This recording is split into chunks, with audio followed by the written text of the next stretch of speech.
ओम शांति, ओम शांति, ओम शांति।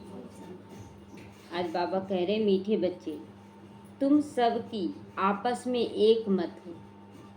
बाबा clear कर रहा है कि चाहे हम कहीं भी रहें, लेकिन हम सबका एक मत हो, एक मत श्रीमत हो। बाबा से हम जुड़े हैं, बाबा के श्रीमत पर ही चले। मन मत मिक्स थोड़ा थोड़ा होते होते ही ना बढ़ जाता है। जैसे एक माँ बाप है, 4 बेटा है, चारों बेटा का थोड़ा अलग स्वभाव, थोड़ा अलग स्वभाव, बट गया। फिर चारों बेटा का अपना अपना परिवार, वो अपने अनुसार बनाया, वो अपने अनुसार बनाया, वो बट गया। फिर उसके बच्चे, इस तरह से अभी कितना बट गया, कितना बड़ा परिवार हो गया ब्रह्मा कुमारियों का। लेकिन अभी भी जैसे लौकिक में होता है ना कि माँ बाप शरीर छोड़ दिया तो अपना अपना घर का मालिक हो गया बेटा लोग, लेकिन यहाँ पर तो हमारा मालिक शिव बाबा है। तो शिव बाबा आज भी मत दे रहा है कि बच्चे आपस में एक मत होकर चलो। तुम अपने को आत्मा समझकर एक बाप को याद करते हो, तब सब भूत भाग जाते हैं। जब आत्मा समझकर हम याद करते हैं बाबा को, तो सारा भूत भाग जाता है। प्रश्न है, पद्मा पदम भाग्यशाली बनने का मुख्य आधार कौन सा है? पद्मा पदम भाग्यशाली बनने का मुख्य आधार क्या है? उत्तर है, जो बाबा सुनाते हैं उस एक एक बात को धारण करने वाले ही पद्मा पदम भाग्यशाली बनते हैं। क्लियर कर रहा ना बाबा कि बाबा के जो भी महावाक्य चलते हैं उसको पूरा पूरा हमें फॉलो करना है। तो फिर मन मत आएगा ही नहीं, मन मुटाव आएगा ही नहीं, अगर पूरी तरह से बाबा की मुरली के अनुसार चलेंगे तो जज करो बाबा क्या कहते हैं। मतलब जज कब करना है? जब कोई परिस्थिति आया, कोई बात आया, उस समय एकदम शांत होकर देखिए कि बाबा क्या कह रहा है, बाबा क्या बोलता है इस समय करने के लिए। और रावण संप्रदाय वाले क्या कहते हैं, दोनों सामने आता है ना। देखते हैं ना, पिक्चरों में भी देखे होंगे कि जब असमंजस में रहता है कि क्या सोचे क्या ना सोचे, तो उसमें दो प्रकाश का शरीर, एक काला प्रकाश का शरीर, एक सफ़ेद प्रकाश का शरीर, दोनों आता है। और दोनों, एक बोलता है कि नहीं तुम्हें अच्छा करना है, एक बोलता है नहीं तुम ऐसे कैसे कर सकती हो, तो अच्छा या बुरा। तो बाबा कहता है एक तरफ बाबा का मत रखो, एक तरफ रावण का। दोनों क्या कह रहा है, उसके बाद जजमेंट दो कि सही क्या है। और रावण संप्रदाय वाले क्या कहते हैं, बाप जो नॉलेज देते हैं, तो बाप जो नॉलेज देते हैं उसे बुद्धि में रखना है, स्वदर्शन चक्र धारी बनना है, तभी पद्मा पदम भाग्यशाली बनेंगे। तो बाबा जो सुनाए उसको एक्यूरेट अपने अंदर चिंतन मनन करना है और उसके अनुसार चलना है। फिर कहीं मूंझेंगे नहीं, कहीं मूंझेंगे नहीं।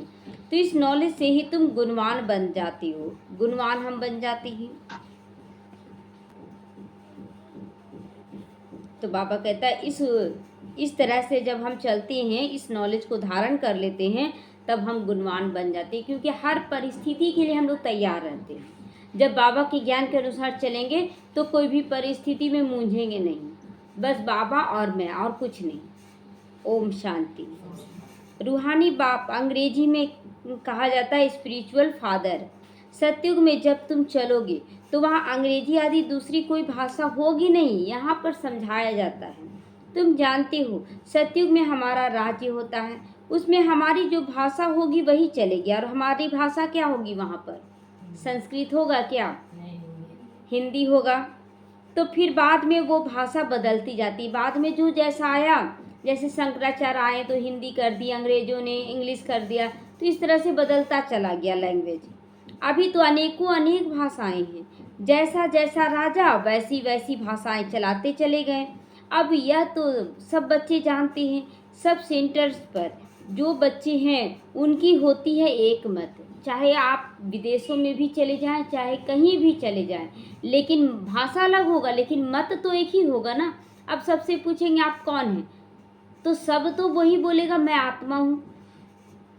तो अपने को आत्मा समझना है और एक बाप को याद करना, ताकि सारे भूत भाग जाएं।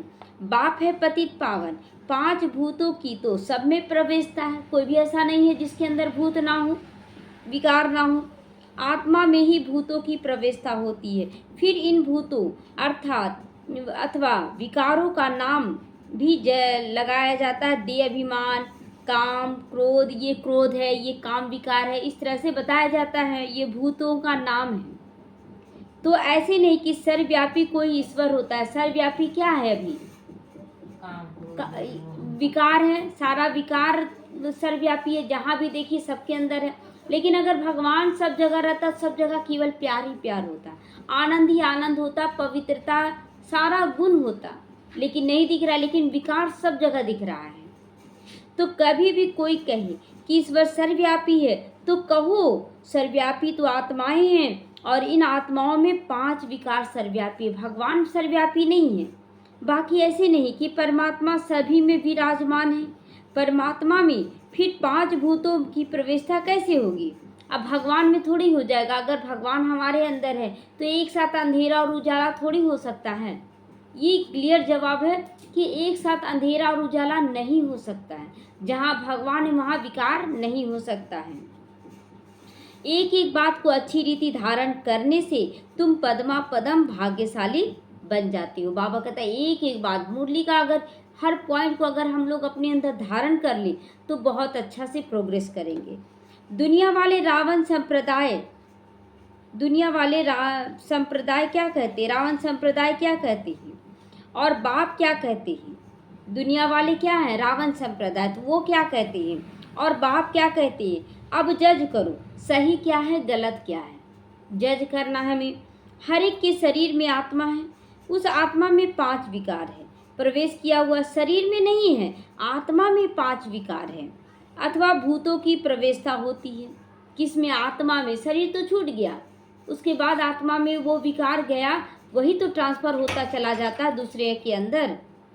तो सतयुग में ये 5 भूत नहीं है। सतयुग में ये 5 भूत नहीं है। सतयुग में ये 5 भूत नहीं होते। नाम ही है डीटी वर्ल्ड, देवी देवताओं की दुनिया वो है। तो यह डेविल वर्ल्ड है, देव, यहाँ पर दानवों का दुनिया है। देखते हैं क्रोध जब करता है तो चेहरा कैसा बन जाता है, काम विकार से चेहरा कैसा बन जाता है। तो डेविल वर्ल्ड कहा जाता है असुरों को। डेविल किसको कहा जाता है? असुरों को। कितना दिन और रात का फर्क हो गया ना, कहाँ देवी देवता और कहाँ असुर, दोनों में कितना अंतर है।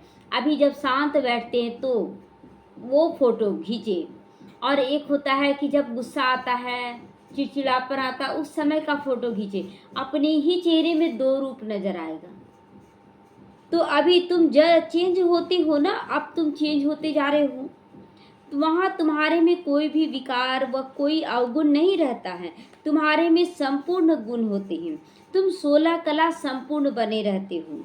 पहले थे, फिर नीचे उतरते हो। इस चक्र का अभी तुमको मालूम पड़ा है। 84 का चक्र कैसे फिरता है। हम आत्मा को स्व का दर्शन हो गया ना, अपना दर्शन हुआ कि नहीं, कि मैं कौन, क्या करके आई हूँ, सब कुछ का दर्शन हो गया। अर्थात इस चक्र का नॉलेज हो गया। इस चक्र का नॉलेज हो गया। अब उठते बैठते चलते फिरते तुमको ये नॉलेज बुद्धि में रखना चाहिए, सारा ज्ञान रखना चाहिए। बहुत एक्यूरेट ज्ञान है, कभी मूंझने का दरकार ही नहीं आएगा जब पूरा ज्ञान रहेगा। लेकिन क्या होता है, चलते चलते कहीं ना कहीं तुरंत देह भान आ जाता है, पता नहीं पड़ता है। कभी संकल्पों में आ गया, कभी संकल्पों के पीछे भाव में आ गया। बहुत सूक्ष्म है कि भाव, संकल्प भी कब उठे, जब आपका भाव वैसा रहा अंदर में। तो बाप नॉलेज पढ़ाती हैं, या रूहानी नॉलेज बाप भारत में आकर देती हैं। कहते हैं ना हमारा भारत, तो वास्तव में हिंदुस्तान कहना तो रॉन्ग हो जाएगा। तुम जानते हो भारत जब स्वर्ग था तो सिर्फ हमारा ही राज्य था, यानी लक्ष्मी नारायण देवी देवताओं का राज्य था, और कोई दूसरा धर्म नहीं था। न्यू वर्ल्ड थी वो, तो एकदम नया वर्ल्ड था। अभी जहाँ कितना भी बना ले नया, लेकिन वो नया नहीं लगता है। लेकिन जो देवी देवताओं की दुनिया होगी वो बहुत सुंदर होगी, और वहाँ सब मुस्कुराते हुए चेहरे लिए हुए रहेंगे, निश्चिंत स्थिति होगी। नई दिल्ली कहते हैं ना, तो दिल्ली का नाम असल में दिल्ली था, नहीं था, परिस्तान कहते थे। पहले जब स्वर्गिक दुनिया थी तो उसको परिस्तान कहते थे, बाद में ये नाम दिल्ली पड़ा। अभी तो नई दिल्ली और पुरानी दिल्ली की कहते हैं, फिर ना पुरानी ना नई दिल्ली होगी। बाबा कहता है दिल्ली नाम ही नहीं होगा, ना पुराना होगा ना नया होगा, भले नया बना दिए लेकिन नया जैसा तो लगा नहीं। तो वो ना पुरानी दिल्ली होगी ना नई दिल्ली होगी, वो तो होगा परिस्थान होगा, क्योंकि सभी परिजादे और परिजादियां होंगी। परिस्थान कहा जाएगा। दिल्ली को कैपिटल कहते हैं ना, क्योंकि यहाँ पर लक्ष्मी नारायण की राजधानी चली है।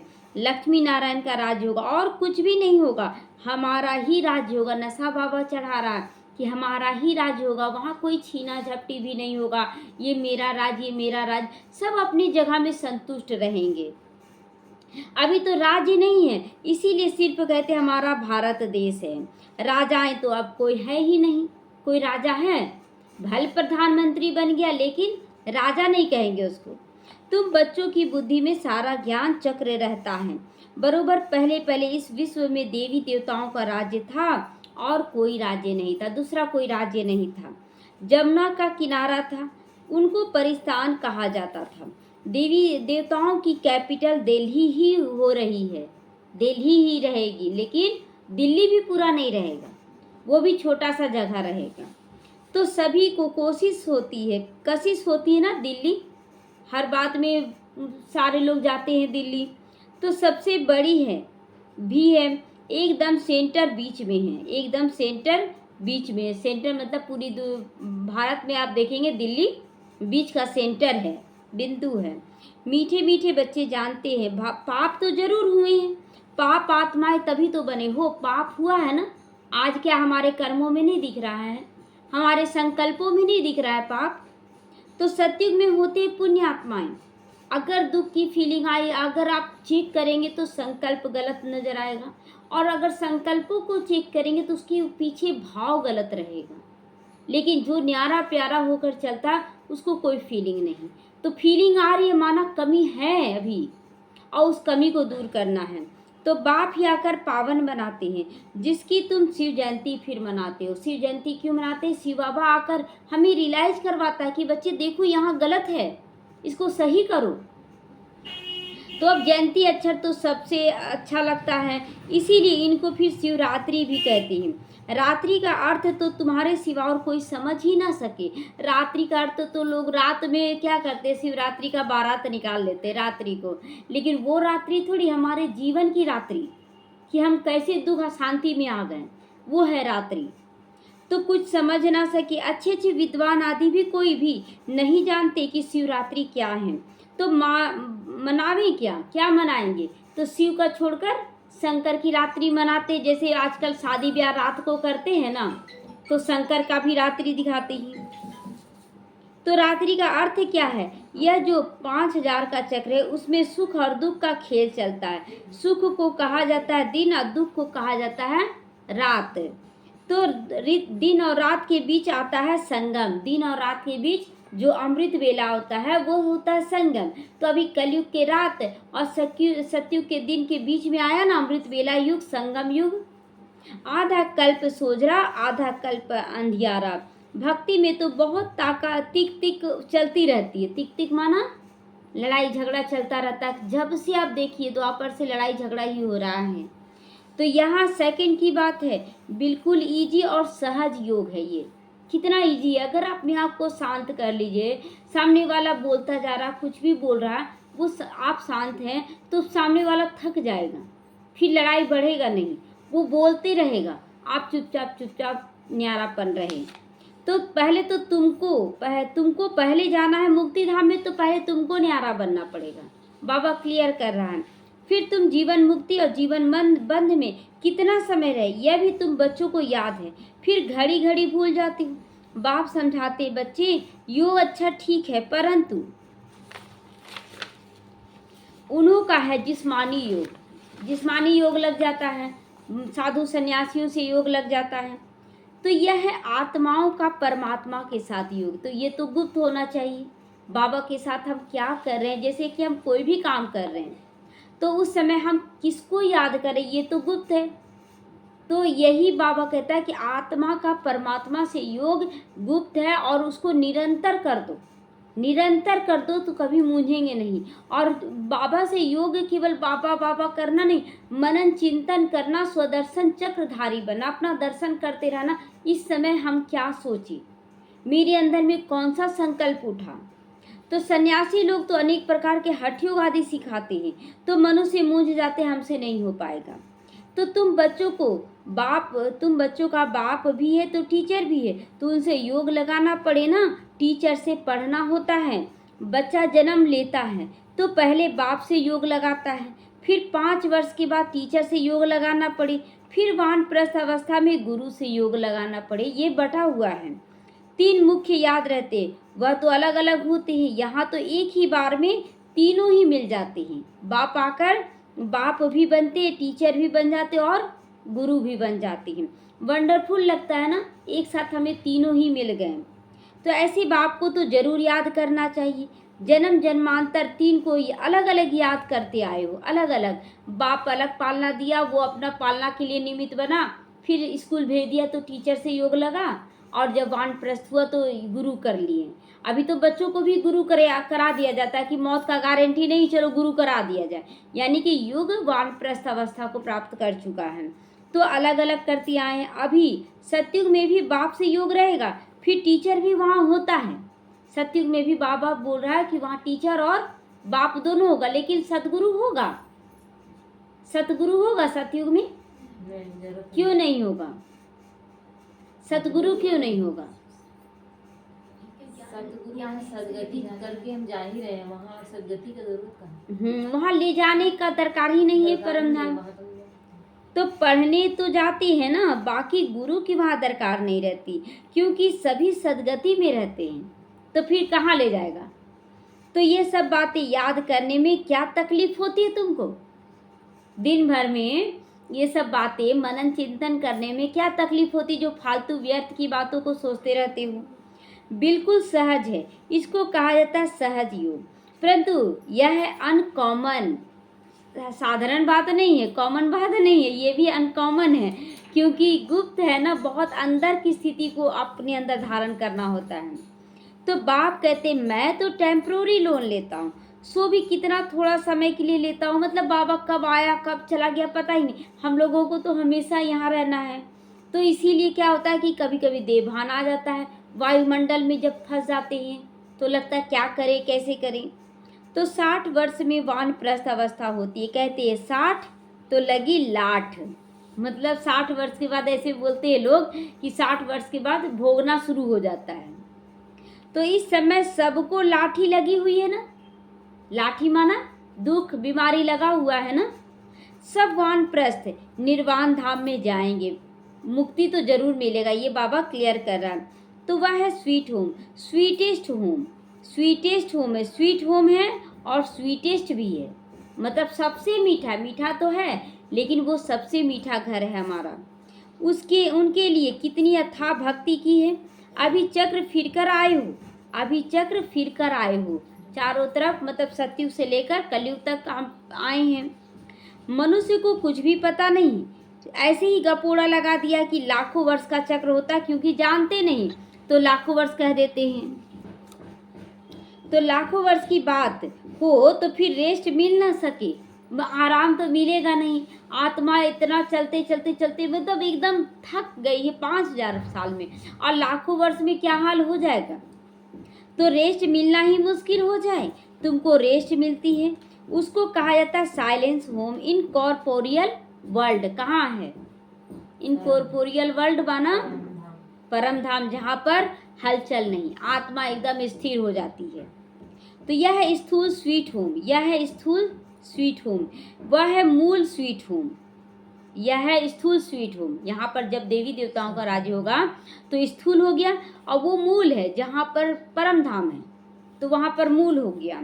तो आत्मा बिल्कुल छोटा सा रॉकेट है, इसमें इतना तीखा भागने की शक्ति होती है कि और किसी में ऐसी शक्ति नहीं। रॉकेट भी देखिए, उसमें जितना एनर्जी भरा हुआ उतना ही दूर तक जाएगी, लौटना भी रहता है, लेकिन आत्मा में इतनी एनर्जी भरी है कि वो परम धाम तक पहुंच जाती है। और अभी हम लोग पहुंच रहे हैं ना, अभी से जितना परम धाम जाएंगे, परम धाम में रहने का दरकार नहीं रहेगा। रहना चाहते हैं परम धाम में? कौन कौन परम धाम में रहना चाहते हैं? क्यों नहीं रहना चाहते? अपना घर है, कोई फीलिंग थोड़ी ना है। हाँ, क्योंकि बैठना किसको अच्छा लगेगा? किसी को अच्छा नहीं लगता, हाँ, महसूस तब तो बाबा बोलता है कि खेलना अच्छा लगता है ना, तो इसीलिए अभी से ही हमें अपने घर में जाना चाहिए फिर आना चाहिए, जाना चाहिए फिर आना चाहिए। ये प्रैक्टिस बार बार करना चाहिए, क्योंकि फिर रहने का फिर दरकार नहीं होगा। और जो नहीं जा पा रहे हैं उसको बाबा कुछ देर बैठा लेगा, लो बैठो यहाँ शांति का अनुभव कर लो।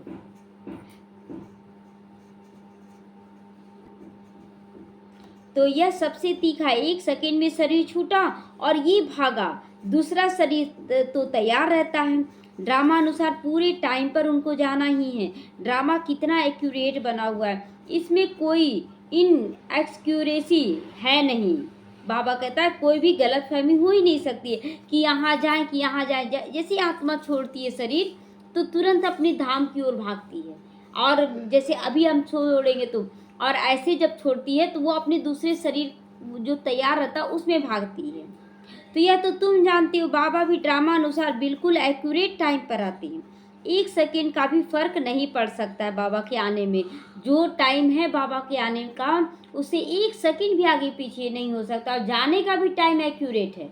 तो जैसे बोलते हैं ना कि आजकल जो बच्चा पैदा हुआ तो ऑपरेशन से पैदा हो गया, जल्दी हो गया, नहीं, उसका वही टाइम था पैदा होने का, वही रीति था उसको पैदा होने का, सब कुछ पहले से तय है। तो मालूम कैसे पड़ता है कि इसमें इनमें बाप भगवान है? ये कैसे पता चलता है? उनका दृष्टि से, उनके चाल चलन से, व्यवहार से पता चलता है।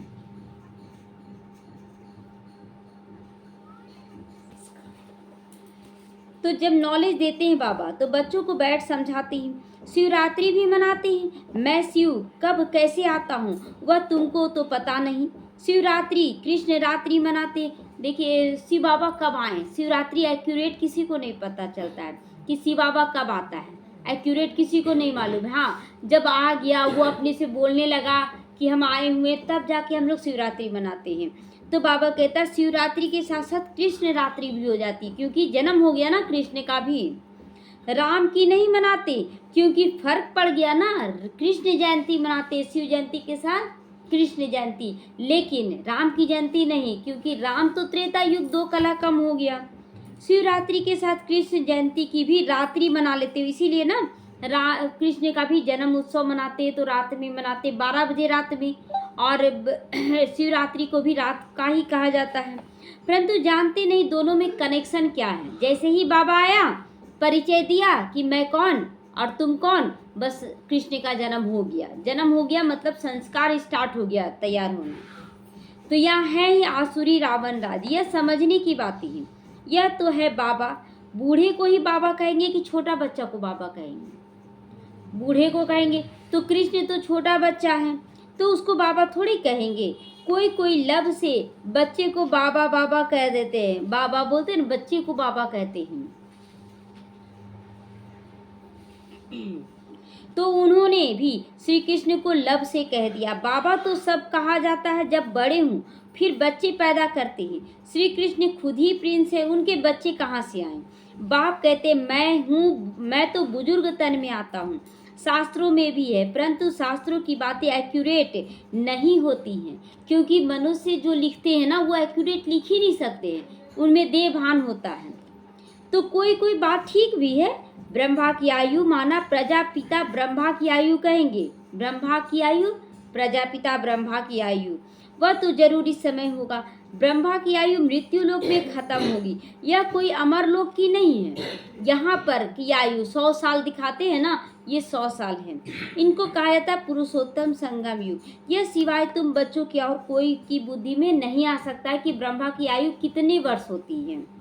बाप बैठ सब समझाते, मीठे मीठे बच्चों तुम अपने जन्मों को नहीं जानते हो, हम बतलाते हैं कि तुम 84 जन्म लेते हो। क्लियर कर रहा ना बाबा?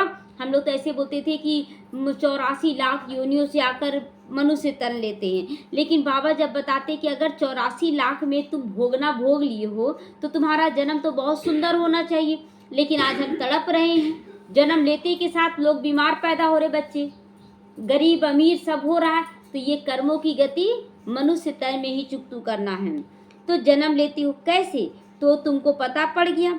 हर एक के युग की आयु मात्र 1250 वर्ष है, और इतने इतने जन्म गाए हुए, कितने कितने, 8 सतयुग, 12 त्रेता युग, 21 द्वापर युग और कलयुग 42 जन्म।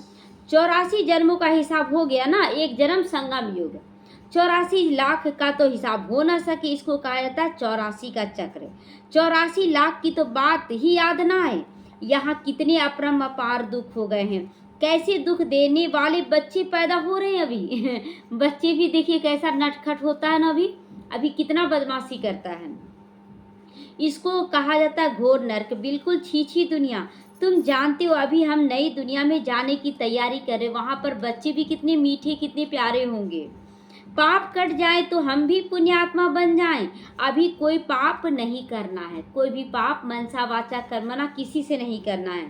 एक दो पे काम कटारी चलाना ये आदि मध्य अंत तक दुख देगा।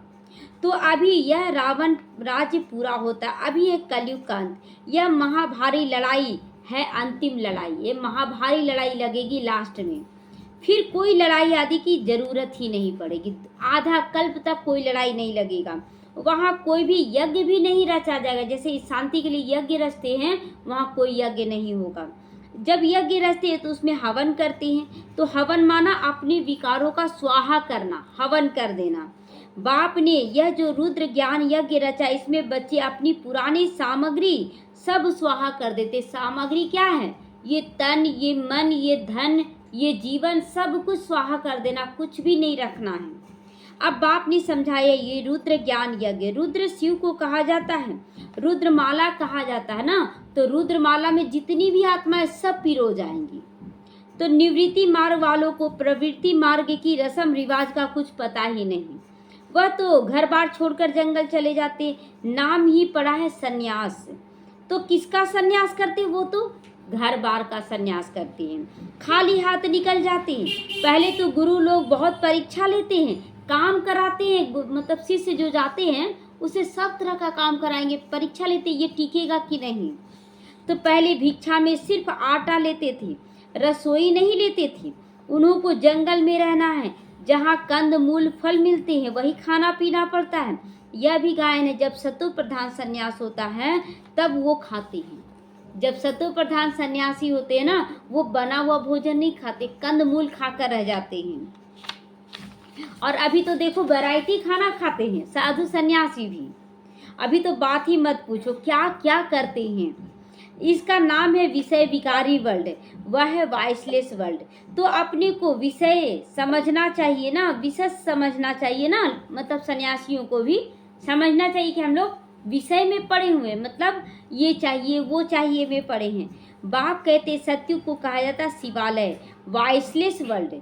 यहाँ तो सब है पतित मनुष्य, इसीलिए देवी देवता के नाम के बदले हिंदू रख देते। ग्लानि होगा ना अगर देवी देवता रख देंगे तो। इसलिए देखिए अभी शादी के बाद लड़कियों की भी नाम रखा जाता है देवी, नाम के आगे देवी।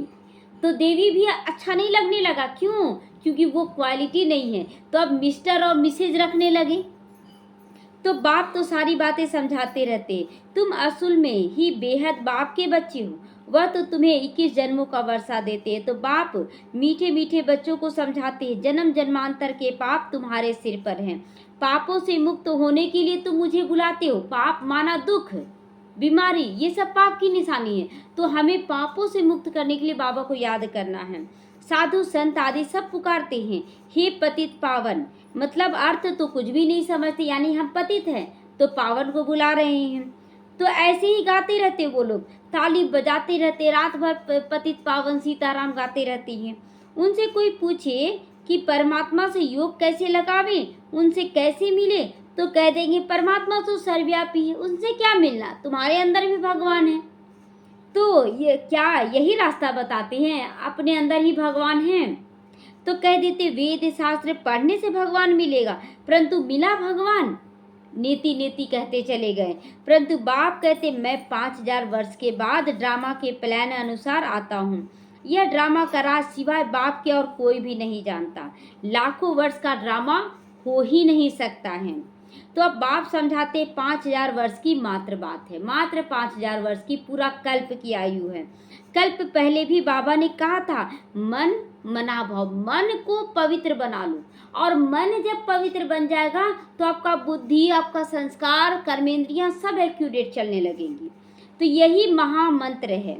माया पे जीत पाने का मंत्र है। बाप ही बैठकर अर्थ समझाते हैं, दूसरा कोई अर्थ नहीं समझाते हैं और कोई अर्थ नहीं समझा सका, लेकिन बाबा अर्थ सहित सब कुछ समझा रहा है। गाया जाता है ना, सभी का सदगति दाता एक, कोई मनुष्य हो ही नहीं सकता है। देवताओं की भी बात नहीं, देवी देवता भी हमें सदगति नहीं दे सकते हैं।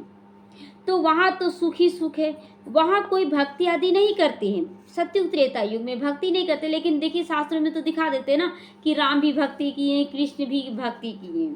भक्ति की जाती भगवान से मिलने के लिए, तो सत्युग में भक्ति होती नहीं, क्योंकि 21 जन्मों का वर्षा अभी मिला हुआ है। तब गायता दुख में सिमरन सब करे, सुख में करे न कोई। जब राम कृष्ण सुख में थे तो कहाँ क्यों किए, तो वो भी करते आ गए, दिखा दिया है। तो यहाँ अथाह दुख है, घड़ी घड़ी कहते भगवान रहम करो। यह कलयुगी दुख की दुनिया सदैव नहीं रहेगी। रात रहा क्या, दिन आया तो दुख भी नहीं रहेगा।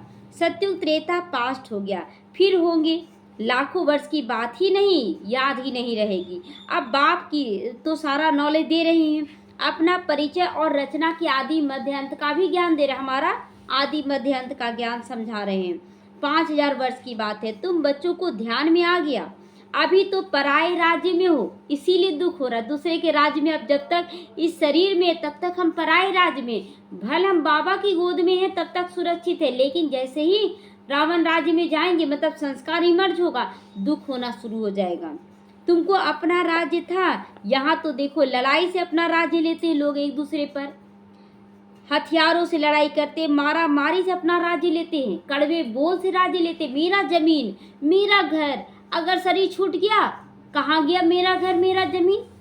तो तुम बच्चे तो योग बल से अपना राज्य स्थापन करते हो, तो तुम्हें सतो प्रधान दुनिया चाहिए। पुरानी दुनिया खत्म, नई दुनिया बनती, इसको कहा था कलयुगी पुरानी दुनिया, सत्युग है नई दुनिया। यह किसी को भी पता नहीं। सन्यासी कह देते हैं ये आपकी कल्पना है। हाँ, कल्पना से ही बनता है सब कुछ। कल्पना ही करते हैं कि हमें ऐसा घर करना है, हमें संकल्प ही करते हैं हमें ऐसा जॉब करना, हमें ऐसा बिजनेस करना, सब कल्पना से हो रहा है। तो यहाँ ही सत्युग है, यहाँ ही कलयुग है, लोग कहते हैं। और बाबा भी कहते हैं यहाँ ही सत्युग होता है, मतलब धरती पर होता है। अभी नहीं है सत्युग, लेकिन धरती पर होता है। अब बाप बैठ समझाते हैं, एक भी ऐसा नहीं जो बाप को सही रीति जानते हों। अगर कोई जानता होता तो परिचय देता ना, सत्युग त्रेता क्या चीज़ है किसी को समझ में थोड़े ही आता है। तुम बच्चों को बाप अच्छी रीति सब कुछ क्लियर समझा रहे हैं। बाप सब कुछ जानते हैं, जानी जाननहार, अर्थात नॉलेजफुल है बाबा। मनुष्य सृष्टि का बीज रूप है, ज्ञान का सागर, सुख का सागर है। उनसे हमको वर्षा इसी चीज का मिलेगा, जो जिस चीज का रहेगा मालिक वही देगा ना, तो वर्षा मिलता है। बाप नॉलेज में आप समान बनाते हैं। तो बाबा कहता है बाप नॉलेज में आप समान बनाते हैं। अच्छा, मीठे मीठे सीखी लदे बच्चों प्रति माता पिता बाप दादा का याद प्यार और गुड मॉर्निंग। रूहानी बाप की रूहानी बच्चों को नमस्ते। हम रूहानी बच्चों की रूहानी माता पिता बाप दादा को याद प्यार, गुड मॉर्निंग और नमस्ते नमस्ते। शुक्रिया बाबा, शुक्रिया। धारणा के लिए आज मुख्य सारे, यह पापों से मुक्त होने का समय है। पापों से मुक्त होने का ये समय है, इसको व्यर्थ नहीं गंवाना है। इसीलिए अभी अब कोई भी पाप नहीं करना है। एक भट्टी करें, एक भट्टी करें। भट्टी में क्या करें कि हम लोग मतलब अटेंशन अपने ऊपर दें कि हमारे बोल में, हमारी सोच में, हमारे कर्मों में कोई भी पाप ना, एकदम बाप समान स्थिति हो। अगर जहाँ भी हुआ तुरंत अटेंशन से क्षमा याचना कर ले। नहीं, किसी भी आत्मा के लिए कुछ गलत नहीं सोचना है। करण करावनहार बाबा है, वो करारा में योग बल से सब कुछ करना है। पुरानी सभी सामग्री इस रुद्र यज्ञ में स्वाहा कर देना, यही स्वाहा करना हो जाएगा। अभी वानप्रस्थ अवस्था सबकी है। वानप्रस्थ अवस्था माना अब संन्यास लेने का समय है। तो बाबा कहता है इसीलिए बाप टीचर के साथ सदगुरु को याद करो कि घर जाना है। स्वीट होम में जाने के लिए आत्मा को सतो प्रधान पावन जरूर बनाना है। वरदान, अपनी सूक्ष्म कमजोरियों को चिंतन करो, अपनी सूक्ष्म कमजोरियों को चिंतन में लाओ। परिवर्तन करने वाले स्वचिंतक भव। अपनी कमी कमजोरियां तो दिख रहा है कि नहीं, और दिखते हुए भी जो ना देखे वो प्रजा योग हो जाएगा। तो इसीलिए अपनी कमी कमजोरियां, अगर पूरा परफेक्ट हम रहेंगे तो हम तो शरीर ही छोड़ दें, परफेक्ट नहीं है अभी।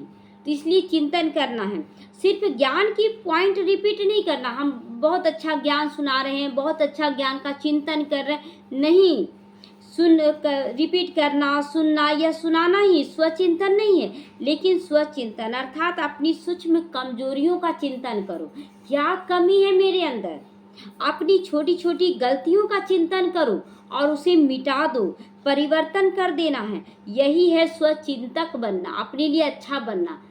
जब हम अपने लिए अच्छा बनेंगे तो जैसे कि बोल किसी के लिए कुछ निकल गया गलत, तो ये भी कमी है, आखिर क्यों देखे, दिखाई पड़ा ना, अब देखना भी बंद, सोचना भी बंद। तो ज्ञान का मनन तो बहुत बच्चे करने लगे अच्छा, जैसे मुरली चिंतन होता था ना, तो उसमें सारे बच्चे बहुत अच्छा चिंतन करने लगे। फिर क्वेश्चन आंसर का रखी तो फिर उस पर अटेंशन जाने लगा।